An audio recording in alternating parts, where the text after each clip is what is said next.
नमस्ते बच्चों, मैं सपना आंचलिया अपने YouTube चैनल सपना हिंदी क्लासेस में आपका स्वागत करती हूँ। हम सृजन पाठ्य पुस्तिका का पाठ 12 मजदूरी और प्रेम पढ़ रहे थे, जिसके 4 अंश हम पढ़ चुके थे। सबसे पहला हल चलाने वाले का जीवन, दूसरा गडरिये का जीवन, तीसरा मजदूर की मजदूरी, चौथा मजदूरी और कला। आज हम इसी पाठ का 5वां अंश शुरू करने जा रहे हैं, मजदूरी और फकीरी। मजदूरी और फकीरी का महत्व थोड़ा नहीं। देखिए, यहाँ पर फकीरी का अर्थ होता है गरीब से भी होता है, और जिन्होंने ईश्वर के लिए सब कुछ त्याग दिया है उसको भी फकीर कहा जाता है। तो मजदूरी और फकीरी का महत्व थोड़ा नहीं। मजदूरी और फकीरी मनुष्य के विकास के लिए परमावश्यक है। मनुष्य के लिए मजदूरी अर्थात परिश्रम करना, फकीरी यानी त्याग के भाव रखना, दोनों ही मनुष्य के विकास के लिए अति आवश्यक है। बिना मजदूरी किए फकीरी का उच्च भाव शिथिल हो जाता है। बिना मजदूरी किए अर्थात बिना परिश्रम किए फकीरी के जो उच्च भाव हैं वे भी शिथिल हो जाते हैं, उनमें नवीनता नहीं रहती है। फकीरी भी अपने आसन से गिर जाती है। ऐसे तो फकीरी के उच्च भाव भी व्यक्ति के उसके आसन से गिर जाते हैं, अर्थात उसे पथभ्रष्ट बना देती है। बुद्धि बासी पड़ जाती है, और ऐसे व्यक्ति की बुद्धि भी बासी पड़ जाती है, अर्थात बुद्धि का विकास भी नहीं हो पाता है। बासी चीज़ें अच्छी नहीं होती। कितने ही उम्र भर बासी बुद्धि और बासी फकीरी में मग्न रहते हैं। देखिए, कहते हैं ना कि बासी चीज़ें अच्छी नहीं होती, यानी जो पुरानी बातें जो हमारे मन में बैठी हुई हैं, है ना, तो ये बासी चीज़ें जो हैं वो हमारे लिए अच्छी नहीं होती है। यह हमें उन्नति की ओर कभी नहीं ले जाएगी। इसीलिए कुछ लोग जो होते हैं, जो बात एक बार वे सीख लेते हैं उसी को पकड़े रहते हैं, नया सीखने की उनमें इच्छा ही नहीं होती है, तो बासी बुद्धि के हो जाते हैं, उनकी बुद्धि का विकास नहीं हो पाता है। परंतु इस तरह मग्न होना किस काम का? यदि जो लोग पुरानी बात को पकड़ कर बैठे रहते हैं, अपनी बुद्धि का विकास नहीं करते हैं, तो ऐसा पुरानी ज्ञान की बातों पर मग्न रहना, नया कुछ नहीं सीखना, तो किस काम का? हवा चल रही है, जल बह रहा है, बादल बरस रहे हैं, पक्षी नहा रहे हैं, फूल खिल रहे हैं, घास नहीं, पेड़ नहीं, पत्ते नहीं, मनुष्य की बुद्धि और फकीरी ही बासी। तो लेखक कह रहा है, जिस तरह से हवा चल रही है, जल बह रहा है, यानी सब कुछ निरंतर आगे की ओर बढ़ रहा है ना, तो फिर व्यक्ति की बुद्धि और उसकी फकीरी ही बासी क्यों, अर्थात उसमें नवीनता क्यों नहीं? व्यक्ति अपने विचारों में कोई भी नवीनता क्यों नहीं लाता?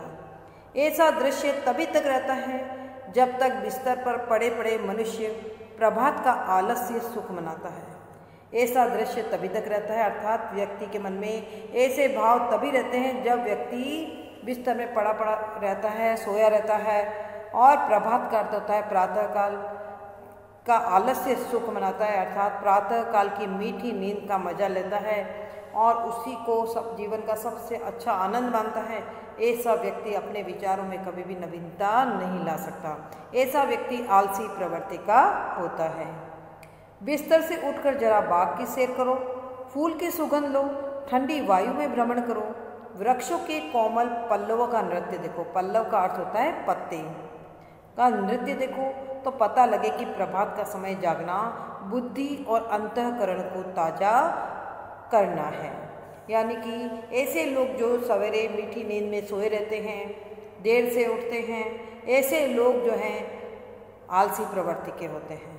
ये जीवन में कुछ नया नहीं कर पाते हैं, ये आलस को लेकर ही जीते हैं।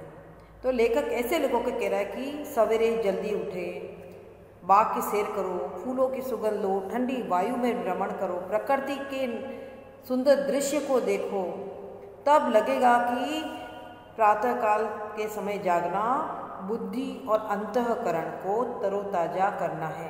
अर्थात प्रातःकाल उठकर व्यक्ति जब बाहर सैर करता है, घूमता है, तब वह अपनी नई नई चीज़ों को देखता है और उस समय उसकी बुद्धि और अंतःकरण का विकास हो जाता है। और बिस्तर पर पड़े रहना, उन्हें बासी कर देना, और बिस्तर पर यदि आलस लिए हुए सोया रहेगा तो अपनी बुद्धि का विकास कभी नहीं कर पाएगा। निकम्मे बैठे हुए चिंतन करते रहना अथवा बिना काम किए शुद्ध विचार का दावा करना मानो सोते सोते खर्राटे मारना है। सोते सोते खर्राटे मारने का अर्थ यहाँ पर है बड़ी बड़ी बातें करना है। जो लोग बिना कुछ काम किए हुए बस बैठे बैठे चिंतन करते रहते हैं, है ना, बिना काम किए शुद्ध विचारों का दावा करते हैं, ऐसे लोग मात्र अपनी बड़ी बड़ी बातें करते हैं और अपनी डींगे मारते हैं। जब तक जीवन के अरण्य में, जीवन के अरण्य का अर्थ होता है जीवन रूपी जंगल में, अर्थात अपने जीवन में पादरी, मौलवी, पंडित और साधु सन्यासी हल, कुदाल और खुरपा लेकर मजदूरी न करेंगे तब तक उनका आलस्य जाने वाला नहीं। तब तक उनका मन और उनकी बुद्धि अनंत काल बीत जाने तक मलिन मानसिक जुआ खेलती रहेगी। देखिए, जो लोग पादरी हैं, मौलवी हैं, पंडित हैं, साधु सन्यासी हैं, यदि ये लोग हल, कुदाल या खुरपा लेकर मजदूरी नहीं करेंगे, अर्थात मेहनत और परिश्रम नहीं करेंगे, तब तक उनका आलस्य जाने वाला नहीं, अर्थात वे आलसी बने रहेंगे, है ना, परिश्रम नहीं करेंगे तो आलसी बने रहेंगे। तब तक उनका मन और उनकी बुद्धि जो है, अनंत काल का अर्थ होता है लंबे समय बीत जाने तक भी, मलिन का अर्थ होता है दूषित, मानसिक जुआ खेलती रहेगी। दूषित मानसिक रूप से वे लोग, जुआ खेलने का अर्थ क्या होता है, चालें चलना। उनका मन जो है तरह तरह की चालें चलता रहेगा, किंतु शरीर उनका परिश्रम नहीं करेगा। तो क्या होगा, वे लोग रोग से ग्रस्त हो जाएंगे, उनकी बुद्धि का विकास नहीं हो पाएगा, उनका चिंतन बासी। और ऐसे लोग जो हैं, ऐसे मौलवी, पंडित, साधु, सन्यासी जो परिश्रम नहीं करेंगे तो उनके मन और बुद्धि का विकास नहीं होगा। अनंत काल तक, लंबे समय तक भी वे तरह तरह की क्या करते रहेंगे, चालें चलते रहेंगे, परिश्रम नहीं करेंगे। तो ऐसे लोगों का चिंतन बासी हो जाएगा, अर्थात उनका चिंतन, उनका विचार सब पुरानी चाल का होकर रह जाएगा। उनका ध्यान बासी, उनकी पुस्तकें बासी, उनका लेख बासी, उनका विश्वास बासी और उनका खुदा भी बासी हो जाएगा, क्योंकि उन्होंने कुछ नया नहीं सीखा है, इसलिए उनके लिए सब कुछ पुरानी चाल का रहेगा। उनका खुदा भी बासी हो जाएगा, अर्थात ईश्वर को प्राप्त करने का जो उनका तरीका है वह भी पुरानी चाल का होकर रह जाएगा, उनमें भी कुछ नवीनता नहीं होगी। इसमें संदेह नहीं कि इस साल के गुलाब के फूल भी वैसे ही हैं जैसे पिछले साल के थे, परंतु इस साल वाले ताज़ा हैं। देखिए, लेखक ने एक उदाहरण के द्वारा समझाना चाहे, बहुत अच्छा उदाहरण है। लेखक कहते हैं कि इसमें कोई संदेह नहीं है कि इस साल के गुलाब के फूल वैसे ही हैं जैसे पिछले साल थे, अर्थात पिछले साल भी गुलाब के फूल लाल थे, सुगंधित थे, इस साल के फूल भी लाल और सुगंधित हैं, है ना। तो कहने का आशय क्या निकला कि हर साल के बाद नए गुलाब के फूल आते हैं, तो पुराने गुलाब के फूल जो हैं वो सूख जाते हैं, उनमें सुगंध समाप्त हो जाती है ना, सुगंध चली जाती है। तो लेखक कह रहा है कि परंतु इस साल वाले ताज़ा हैं, किंतु इस साल जो फूल लगे हैं वे ताज़ा हैं। अर्थात लेखक कहना चाहते हैं कि जब तक हम अपने दिमाग को कुछ नया सीखने के लिए प्रेरित करते रहेंगे, तब तक हम जीवित रहेंगे, सचेत रहेंगे और ईश्वर को प्राप्त कर पाएंगे। इनकी सुगंध नहीं, इनकी सुगंध ही इनकी अपनी है। जीवन के नियम नहीं पलटते, वे सदा एक से ही रहते हैं, परंतु मजदूरी करने से मनुष्य को एक नया और ताज़ा खुदा नजर आने लगता है।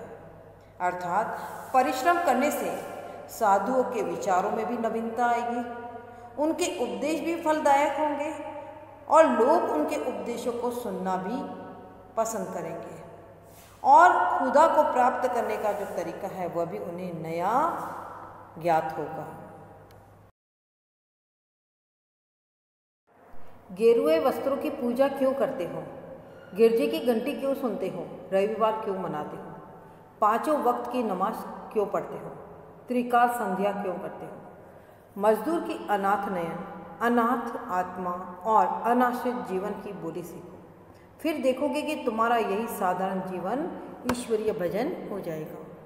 लेखक कहना चाहते हैं कि गेरू वस्त्र पहन लेने से, गिरजे की घंटी बजाने से, संध्या पूजा करने से या नमाज पढ़ लेने से ईश्वर की प्राप्ति नहीं होगी।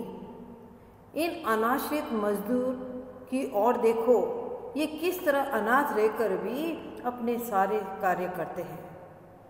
तो इनकी ओर देखो और क्या करो, ऐसे बेबस और लाचार लोगों की सहायता करो। उनके जीवन से अपने जीवन को जोड़कर देखो, तभी तुम देखोगे कि तुम्हारा यही साधारण जीवन ईश्वर का स्थान हो गया है।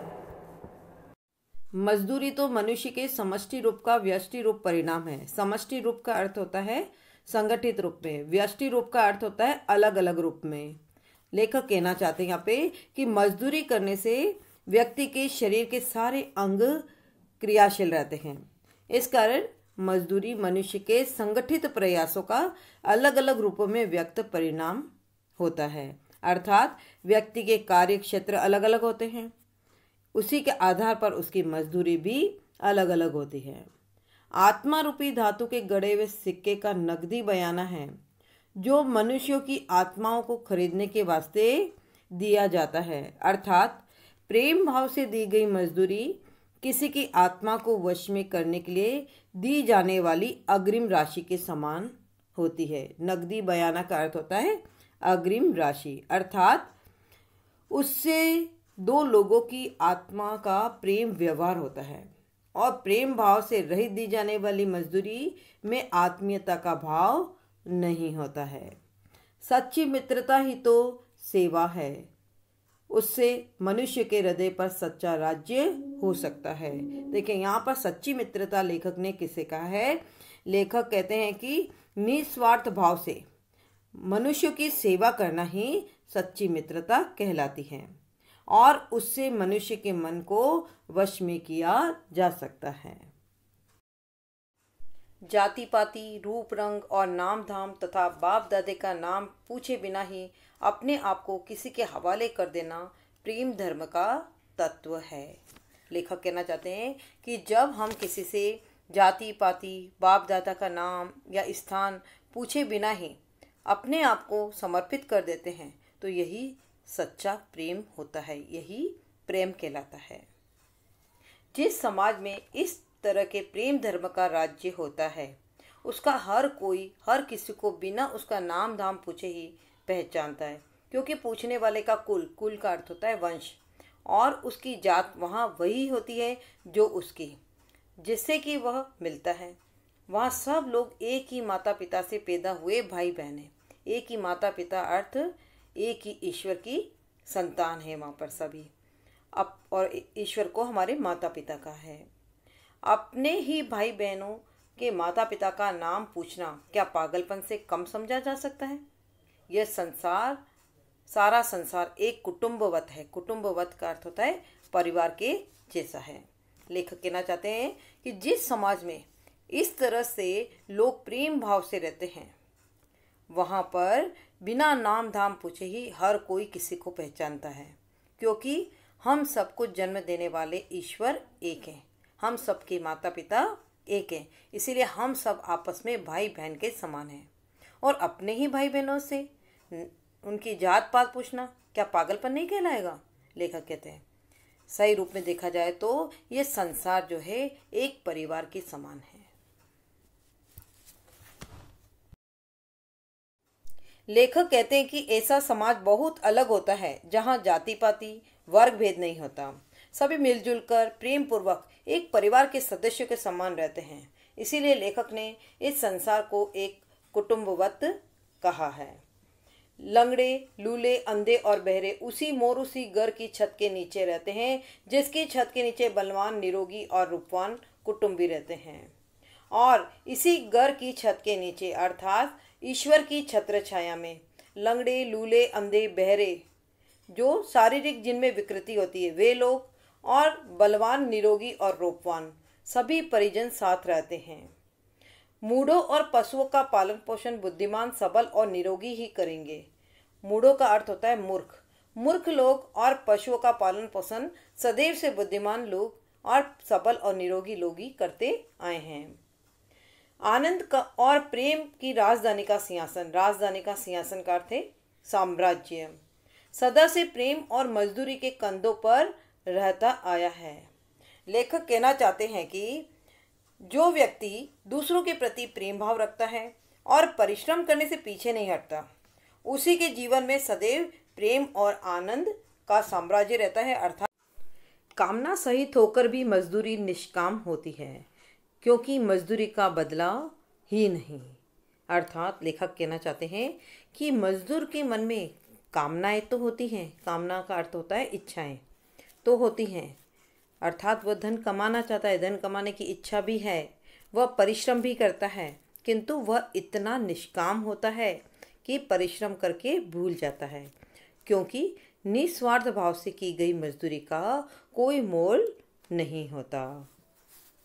निष्काम कर्म करने के लिए जो उपदेश दिए जाते हैं उनमें अभावशील वस्तु स्वभावपूर्ण मान ली जाती है। स्वभाव का अर्थ होता है स्वाभाविक, मान ली जाती है।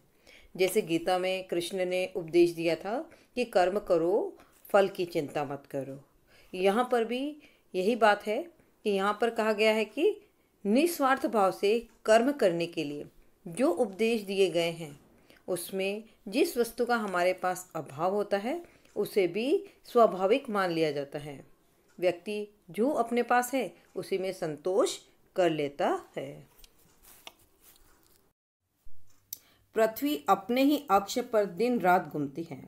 यह पृथ्वी का स्वार्थ कहा जा सकता है, परंतु उसका यह घूमना सूर्य के इर्द गिर्द घूमना तो है, और सूर्य के इर्द गिर्द घूमना सूर्यमंडल के साथ आकाश में एक सीधी लकीर पर चलना है, और अंत में इसको गोल चक्कर खाना, सदा ही सीधा चलना है। इसमें स्वार्थ का अभाव है। देखिए, लेखक कहना चाहते हैं कि पृथ्वी का अपनी दूरी पर घूमना स्वार्थ कहा जा सकता है, किंतु पृथ्वी एक वर्ष में अपनी दूरी पर घूमते हुए एक निश्चित राह पर चलती है जिसमें उसके स्वार्थ का अभाव होता है। इसी तरह मनुष्य की विविध कामनाएं, कामनाएं का अर्थ होता है इच्छाएं, उसके जीवन को मानो उसके स्वार्थ रूपी दूरी पर चक्कर देती है, परंतु उसका जीवन अपना तो है ही नहीं, वह तो किसी आध्यात्मिक सूर्य मंडल के साथ की चाल है। अर्थात लेखक कहना चाहते हैं इसी तरह स्वार्थवश मनुष्य के मन में कई इच्छाएं जागृत होती हैं, किंतु लेखक कहते हैं कि मनुष्य का जीवन तो उसका नहीं है, वह तो ईश्वर की देन है। इसलिए व्यक्ति को अपना जीवन परमार्थ में लगाना चाहिए। स्वार्थ का यहाँ भी अभाव है। जब स्वार्थ कोई वस्तु ही नहीं, तब निष्काम और कामनापूर्ण कर्म करना दोनों ही एक बात हुई। तो लेखक कहना चाहते हैं कि जब मनुष्य का जीवन उसका नहीं है तो वहाँ स्वार्थ जैसी कोई चीज नहीं हो सकती, तो वहाँ निस्वार्थ भाव से और स्वार्थ युक्त कर्म करना एक ही बात है। इसलिए मजदूरी और फकीरी का अन्योन्याश्रय संबंध है।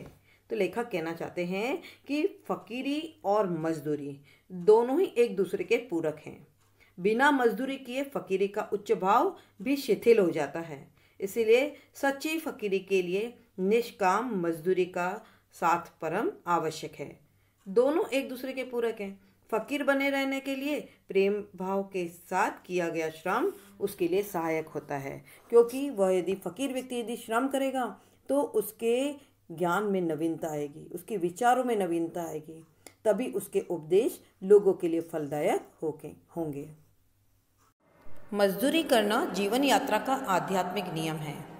लेखक कहते हैं कि संसार में कई महापुरुष हुए हैं, साहित्यकार हुए हैं, जिन्होंने फकीरी जीवन जीते हुए अपने जीवन में मजदूरी को भी महत्व दिया है, मजदूरी को अपनाया है और प्रसिद्धि प्राप्त की है, लोगों में मान सम्मान को प्राप्त किया है। जैसे जॉन ऑफ आर्क की फ़कीरी और भेड़े चराना।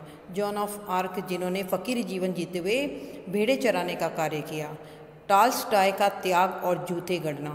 टॉल्स्टॉय जो एक महान साहित्यकार थे जिन्होंने जूते की सिलाई का कार्य किया।